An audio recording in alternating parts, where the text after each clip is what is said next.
You're watching Dog-Eared Musings, and I'm Monica. And today I'm doing a sort of abridged mid-year review where I talk about how my year of reading's going.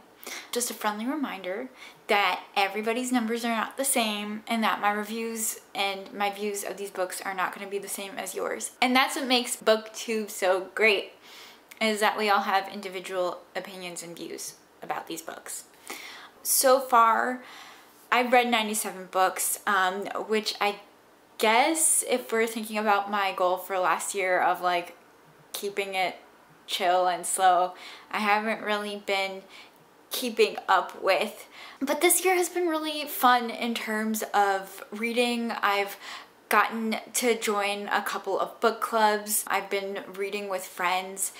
So that social aspect of reading that I've really been kind of wanting this year, I feel like I've achieved in that sense of the goal. And so I'm excited to like gain even more connections through community, through the books I'm reading. In terms of the tag, the first question of our book tag is best book that you've read so far. That's really tough. I feel like the ones that stuck out automatically for me were Worry, which was a book that I just reviewed. I feel like the ability to connect so quickly with my family about this book and with friends about this book was something that I ultimately really loved about the book. And another one that really sticks out for me so far is Sam. This book is by Allegra Goodman. Now, this book was also a book that surprised me the most. I had a feeling I would like it. I like kind of contemplative novels that are like coming of age, but I thought how Goodman wrote felt so real and vivid, and it almost felt like a grown-up because of Winn-Dixie. Dog in the Winn-Dixie. Which is a book that was really, really pivotal in growing up. So I feel like it's one of those like bittersweet books that I wish that people were talking about more when it was published, but I think it was definitely a book that surprised me and how much it moved me when I read it. Best sequel. I usually don't read series books, but I kind of jumped into the fantasy romantasy bandwagon this year, specifically for my audiobooks. I find that listening to fantasy while I'm running makes running a little bit more fun.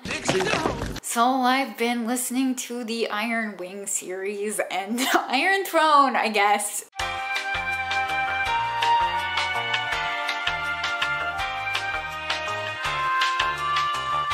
Was the best sequel of the year.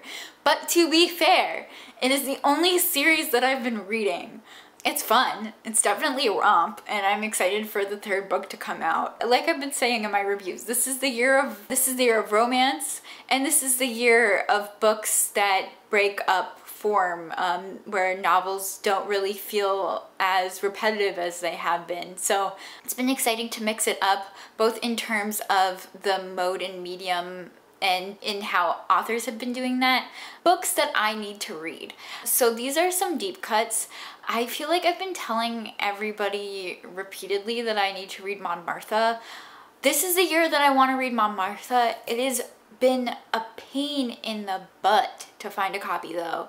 So if anyone knows a good place to purchase said book besides the website that will not be named, let me know, because I've been really, really wanting to read it because I've heard it's really awesome. When we're talking about romantasy, Kat has been talking about ACOTAR, and she was the one who first convinced me that I probably should give it a try.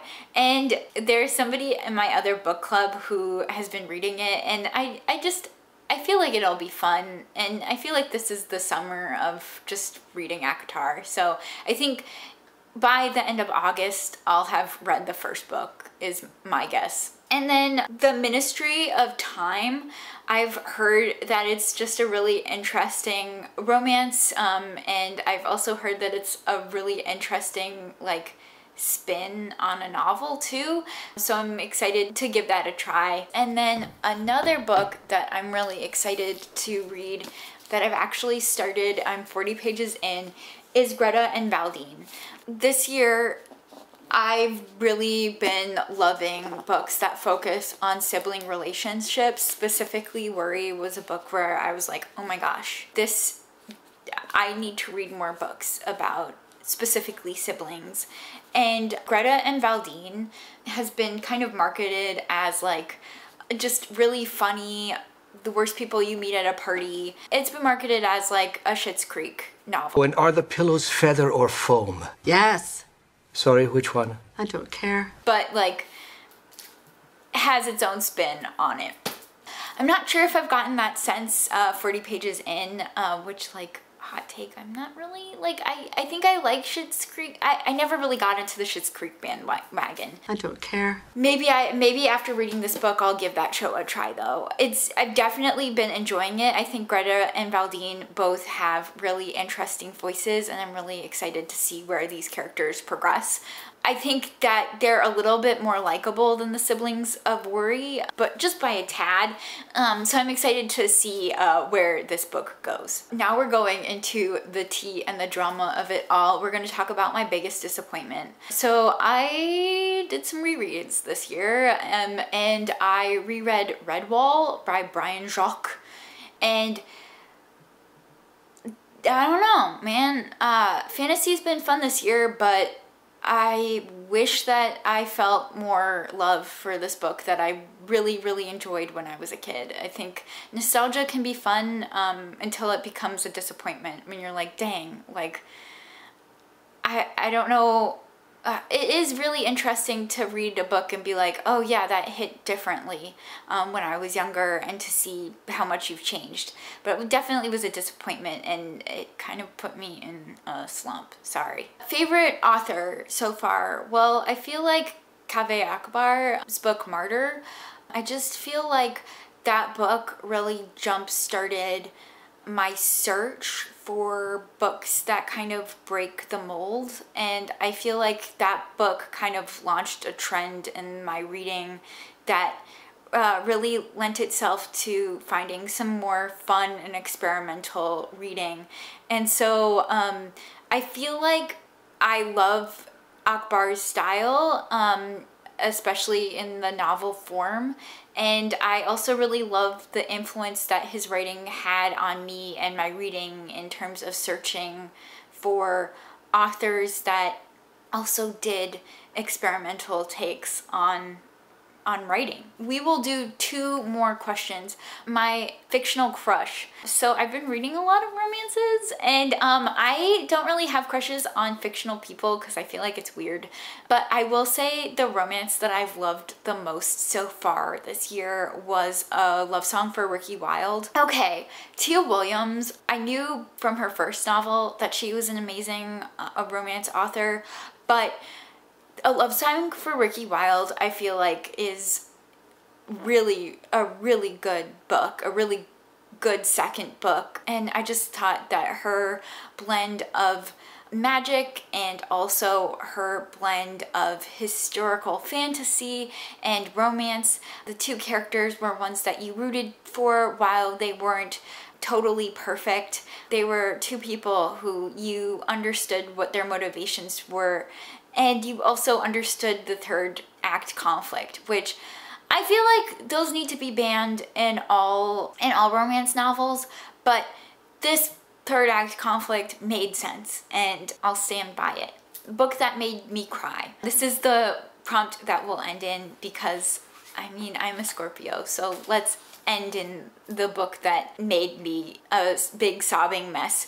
I talked about it in my review this year, or maybe it was last year, but I read Black Cake, and that was, I feel like when I think about books that made me cry the most recently, I think that was the book.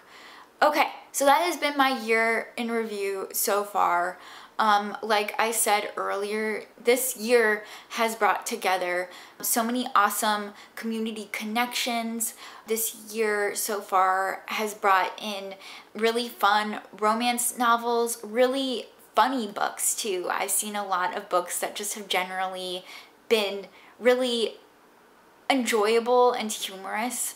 And I've also seen authors take the novel and readapt it to completely different takes on what the novel is supposed to look like, and have done it in like really enjoyable and exciting ways. I've definitely been in slumps the past year, or this year. I mean, there's been a chunk where I've taken some time off filming just because I've been in a reading slump. So there's definitely been some duds in there, but there's also been some really amazing books this year too. All right, this has been Dog-Eared Musings. I'm Monica. Happy reading.